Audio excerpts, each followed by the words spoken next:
Welcome to Africa's LSP podcast, where we explore the world of translation, interpretation, and localization, as well as connect with the language industry's top players.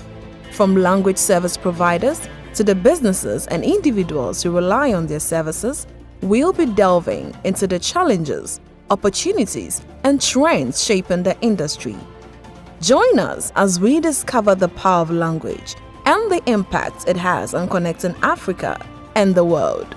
Brought to you by Multilingual Consult and hosted by Christelle. Africa's LSP podcast is the go-to podcast for all things language in Africa.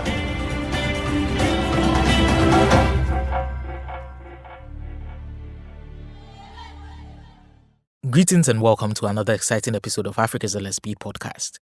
I'm Christelle, and today we are embarking on another fascinating exploration of the language services terrain in Africa. If you're passionate about education, children's books, and localization, you're in for a treat. Our guest today is none other than Christelle Zami, a multifaceted professional who has carved a niche for herself in the fields of education, localization, and book writing. Hi, Christelle. Warm welcome to Africa's LSP podcast. We are delighted to have you join us today.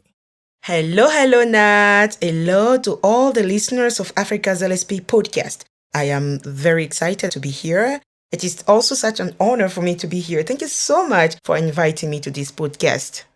Right. So let's start with you telling us more about yourself. Who you are and what you do. So I am Christelle Ami Dovene Zami. I am from Togo. And what do? I have so many things I generally get confused about what I'm supposed to say. So Christelle Zami is an author. She's a program coordinator. She's an interpreter. She's a translator. She's a project manager. She's an educational consultant. And yeah, this is basically me. Wow, that's a lot more than I knew about. It's amazing, but it's just got me wondering. So you're a project manager, educational consultant, translator, interpreter, etc. I'm wondering, how do you manage to balance all these roles and still get to write books?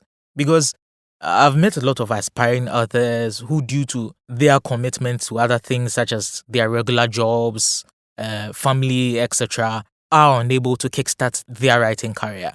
Some pointers for such people would really be appreciated, Christelle. You rightly said it. I like your question because it has never been easy at all to align all these commitments together. Generally speaking, we have a lot of plans for a day, but what at all is a day? A day is generally 24 hours, right? Right. So you wake up, you feel like, I'm going to do this, I'm going to do that, and you end up ending the day without being able to achieve your goals. So what I generally do, because I have a lot of commitments, is that I never pressure myself into penning my thoughts, my emotions, my feelings, or whatever I want to share with my readers. I always prefer to leverage the free time that I have. It's very important. And actually, as you said, there are a lot of authors around the world who would like to really settle when it comes to writing, but it's impossible for them. So what works for me, of course, is that I always leverage my free time. When I talk about free time, for example, is when everything is quiet. It can be in the night when everybody is sleeping. You are free on your own. You can have your computer or your pen. You can write down whatever you feel like sharing with your readers. Or you can also leverage your holidays because sometimes you can have maybe one day off. You can leverage that time when you decide not to do anything at all apart from sharing exactly your feelings, your thoughts, or whatever you have within yourself. I think those are critical moments. And sometimes, for example, when you're driving or maybe when you're walking around, if you feel like you have great ideas that you would like to share or maybe convert into a book, one of the things that I do, I record myself first in order for me not to forget. This is also maybe a tip that can be useful to any aspiring writer outside there. You can record yourself, and later on when you are free, at those particular moments of the day that I mentioned earlier, it can be in the night, or it can be in the afternoon during lunch, or in the evening during dinner when you would like to write. At that moment, you can bring it back and then write them down. And in this level, you are sure that you're never going to forget anything, and you definitely build up that career of the writer that you are looking forward to. Amazing. Thanks for sharing, Christelle. Now, let's delve deeper into your work as an author. You recently came out with a children's storybook about the environment titled Ami series. Can you tell us a bit about that? Yeah, indeed, indeed. I recently published Ami series. I'm so excited whenever I talk about it because I'm so proud of it. And then there is a long story behind this book. I'm always like happy, and sometimes I shed some tears when I talk about it because I really have to thank my friends, Adi and Clayford, because I remember one day we met during discussion, and we were all sharing our hidden dreams, like what do you aspire or yearn for? What are some of the things that you feel like you can do that you have never gotten the courage to do? And at that moment, I mentioned that my desire to become an author, but more specifically to become a children's book author. And at that moment, like they were, yeah, but we can do it. I was like, no, I don't think they are good enough because I'm generally good at writing stories and for my nephews, for my nieces, or for children around me, even in the schools that I used to work in because I used to be a teacher. And they were like, yeah, but what makes you believe that's not good enough? Okay, we can strike this deal. If you give us that book, we read and we feel it's good enough, we need to publish it. So that's how we started the whole journey. Wow, amazing. Yeah, I started like working on it. They went through it. They told me it was amazing. I felt so encouraged by their words. It meant a lot to me, honestly. Because one thing is to feel like you have talent, but another thing is to be for that talent to be accepted and to be applauded. And that's exactly what they did. And I'm really thankful to that. So we published it in December 2022, and it was even in Arusha that it was done. It was an amazing day. I was like very happy. I was happy. I was overwhelmed, and a couple of friends were there. Now the story is about Ami, the main character of the story. A little girl who is quite curious. She's an adventurer, and her main goal was like to be able to make the world a better place by changing every bad actions that human beings were, taking around a community, starting with pollution, poaching. And she was aware of the fact that the climate was changing. She didn't really know the cause. So all her adventure would turn around that, making the world better, trying to understand the situation, all the element of nature we're going through. Awesome. I couldn't help but realize that the main character in this story shares a name with you. First of all, was this book in any way influenced by your childhood? And if so, can you share any specific childhood memories or experiences which influenced the creation of this character? Now, you talked about Ami. Yeah, the book has, or the character has my name, Ami. Why did I choose to call her Ami? It's interesting to mention that because, of course, it is related to my own experience as a child. I grew up in a part of Africa where people were not that proud of their native languages, native names, I meant. And so you see that people would prefer to be called by those, maybe like I would say, names like Christelle, Anna, rather than being called, Ami, Dovene. And of course, like because my tribe is from another country, so they didn't really know how to pronounce some of my middle names, especially Dovene. But I remember that there was a particular educator in my school. We used to love Dovene, but instead of calling it Dovene, he used to call it Doven. I used to love it. It was fun. But I only started appreciate and loving my name. I started loving it when I moved back officially to my homeland. And once I get there, I realized that people will prefer calling me Ami Dovene rather than calling me Crystal. So I started kind of rediscovering myself, rediscovering my culture, loving it and embracing it. So because I started loving it, like I started thinking about a possibility to use it like virtually everywhere. When I introduce myself, I always want to mention also like the fact that I'm called Ami and Dovene. Now coming back to what I share with the character, I was a mixture of boldness and shyness. I don't know how you can understand it though. But think about it. Just imagine a little girl who's a bit shy at times and very bold sometimes. I was very inquisitive and curious. I would ask a lot of questions, but unfortunately, in the African context, you will not necessarily get the answers to the questions you're asking because maybe people will feel like those are bad manners, like to ask too many questions, just follow, just observe, and you understand. But I grew up like with that feeling. I will not call it frustration, but there is a part of me which needed answers to questions. And this is exactly how this little girl, I mean, in the book is. She's curious. She wants to understand. She wants to solve problems, but she needed also to get the answers to her questions. She will keep on insisting till she gets there. So that is exactly what I wanted to also like convey by, that same experience that I had through this little girl. Right, right. Now, aside from English, you've translated your book into multiple African languages. Um, the translator that you are, I mean, I can understand why you'd want to do that. However, as an educational consultant, how do you see this multilingual approach to literature and storytelling contributing to a child's holistic development, particularly in Africa? Yeah. Now, talking about the reason why I decided like to publish the book into several languages, and here again, I have to point out the importance of having good friends around you. When we started the whole journey, the Army series, in the very beginning, the plan was like, yeah, to publish it in only one language. But then, because I was working with Bolingo, which is an amazing language service provider, we had a meeting when we were like trying to think about possibilities to make it available also in other languages because this is also one of the focuses of Bolingo. And I was really excited about it because honestly, look, I'm an author. My book is available in my own native language. But can you imagine that I'm not really comfortable reading it? Sometimes it's a bit difficult for me. And how I wish I can really go backward and in order for me to be able to master my language, be able to read and understand. It just like remind me about like something that Nelson Mandela said when he said, if you want really to touch somebody's mind, you can just talk like in the language you understand. But when you use the mother tongue of that person, the person is touched. The heart of that person is touched. And that's exactly what I believe. As an educational consultant, I strongly believe that kids learn better in the language they feel more comfortable with. When kids are freshly coming to school, very often, depending on which family they're coming from, sometimes they don't necessarily have the language of instruction. If, for example, the language of instruction in that very country or maybe in the school is English, and they're coming from a country where Swahili is spoken or Ewe is spoken or Ga or any other native language is spoken, in the very beginning, the children are struggling. So that transition like make them delay a little bit when it comes to learning. But the fact of teaching them the language they understand best help them a big deal.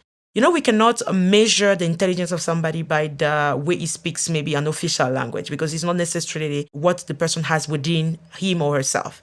So it's a way of saying that it's very important nowadays for us to be aware of that.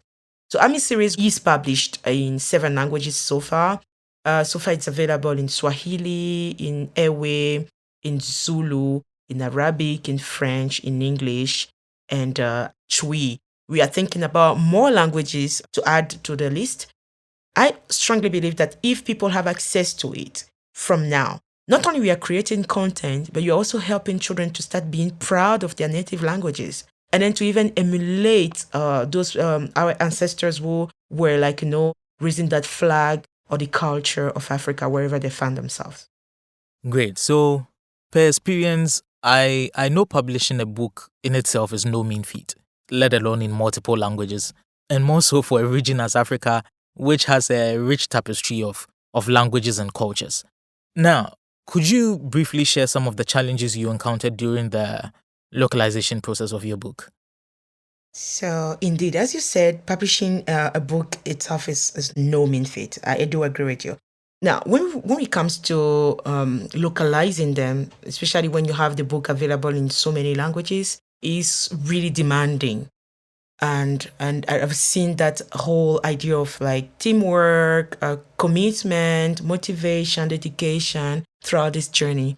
Yeah, it's honestly not easy. Africa is a continent rich of languages. And honestly, the task has been so easy for me because I worked with Bolingo. I will never ever be tired to thank them for the amazing work they have been doing so far. Honestly, the whole journey was made possible greatly because of them. Thank you so much to them. Talking about localization, we did a lot of changes when it comes to the names from one language to another one.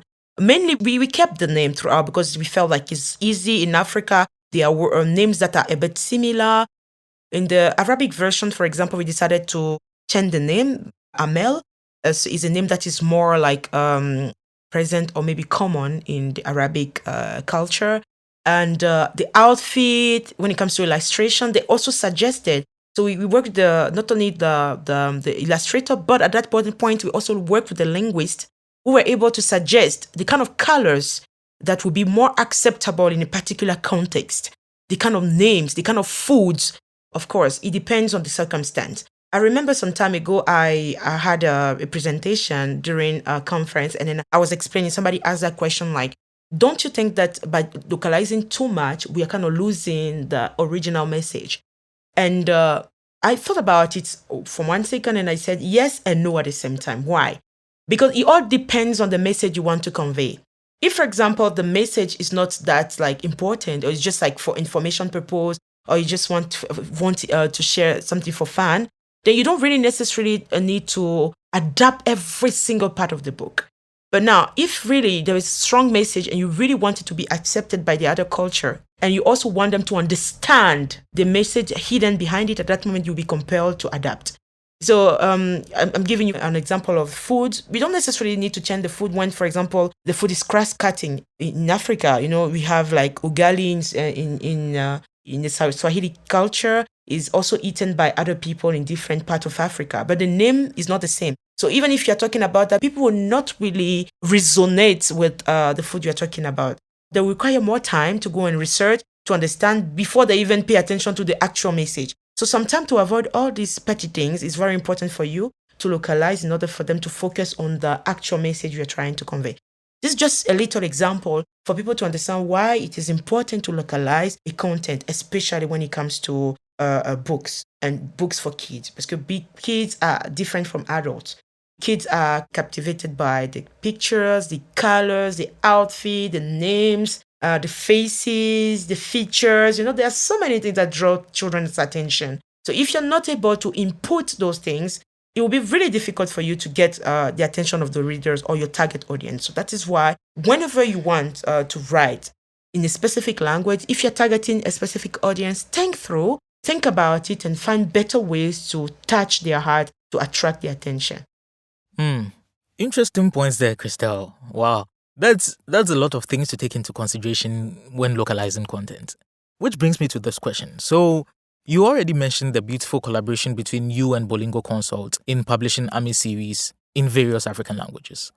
Now, can you emphasize a bit more on why it's pertinent for authors and language professionals to work together to ensure that African stories are accessible to as many people as possible while still preserving linguistic diversity? Yeah, when it comes to localization, we worked a lot with linguists.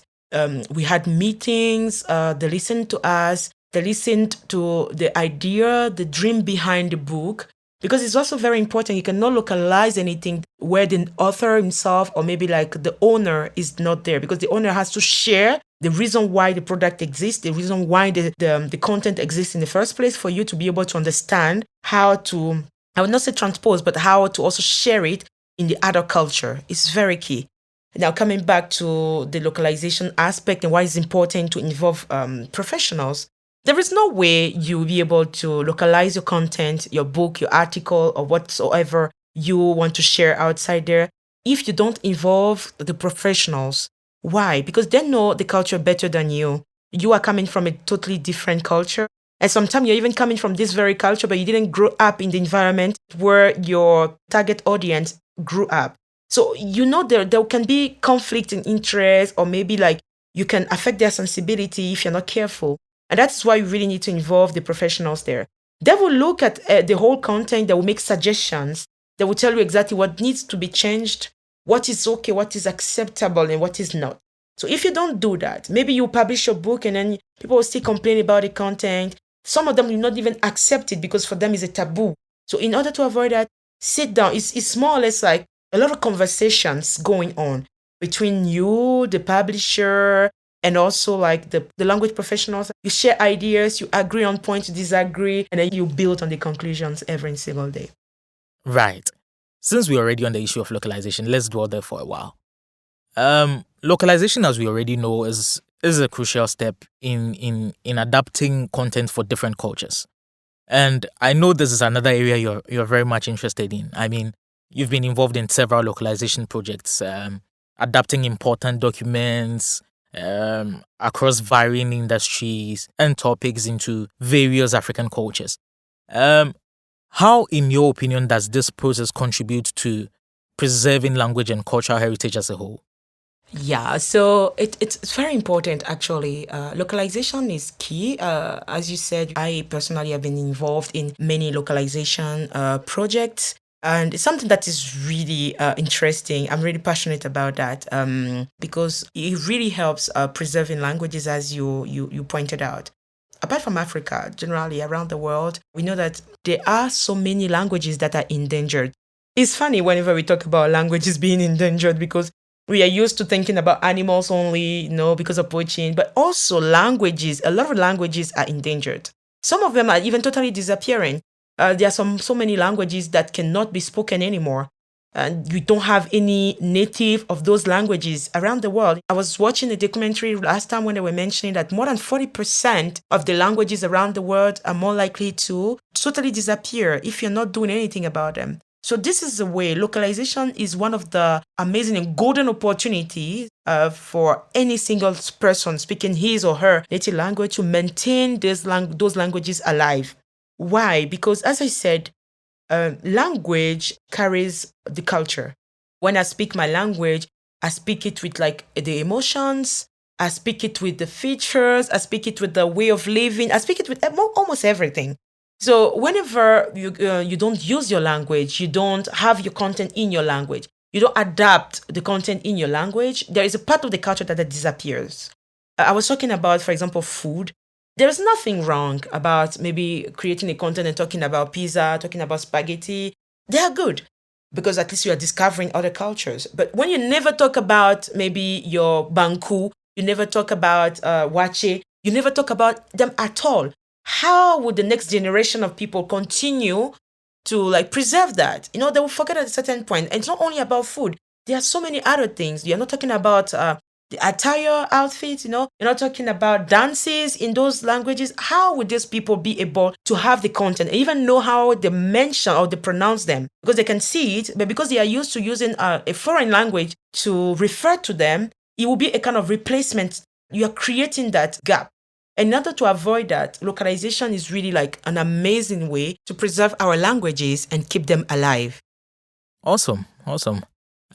Before we wrap up, Christelle, I would like to give you the opportunity to tell our listeners across Africa and the globe where and how they can access the different versions of this wonderful book of yours, Ami series. Okay.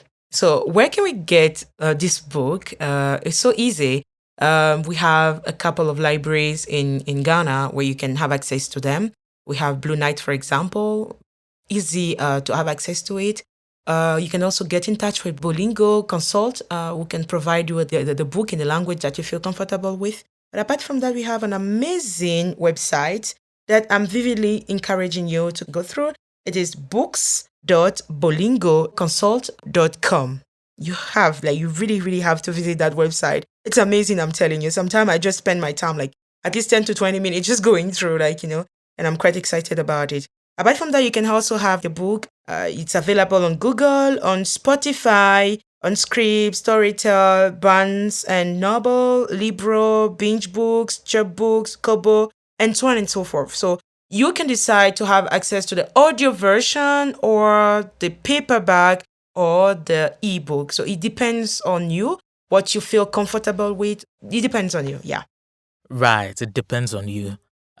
Finally, Christelle, what advice would you give to authors, both aspiring and professional, who are looking to make a positive impact on their communities and the world through their work? Yeah, what advice can I give to the aspiring authors out there or young readers or authors? Everything is possible in this life. It all depends on how hard you work at it. If you really believe that you want to become an author, then never, ever give up. You can do that. But how? It all starts by having a clear schedule and specific goals. What exactly are you passionate about? Write about that for a start. If you're passionate about children, write about children. If you're passionate about fashion, write about fashion. This is a good start. And never stop getting feedback from people. It's very important. That's a way for you to grow. Whenever you write, you can give it to people you trust enough who can give you genuine and objective feedback. It's very important. This is how you are going to really to improve. Get corrected, but you have to also read a lot. Becoming an author also means that you like reading, because when you read that, you get ideas. When you read that, you get thought. You get a clear platform, and it gives you the desire, the motivation for you to also share something that you learned that you would like to also share with people. So yeah, those are basic things that I think I can share for now. Yeah. Wow. Thanks for that, Christelle. Well, all too soon we've come to the end of today's episode, and it's been great talking to you, Christelle. Oh, it's so sad that we are at the end of the show already. I wish it could be longer than this. But definitely we have more time to share experience, to share thoughts, ideas. Definitely. Definitely. But thanks so much for coming onto the podcast and sharing your insight with us. Like we always do, we'll leave links to your LinkedIn profile as well as those to the sites which host your book so that our listeners can follow up. Yeah, I'm looking forward to that. Right. Thank you once again for your time and contribution, Christelle. Thank you so much for everything, for receiving me today. And I look forward to more occasions like that for us to exchange. Yeah, thank you. Bye.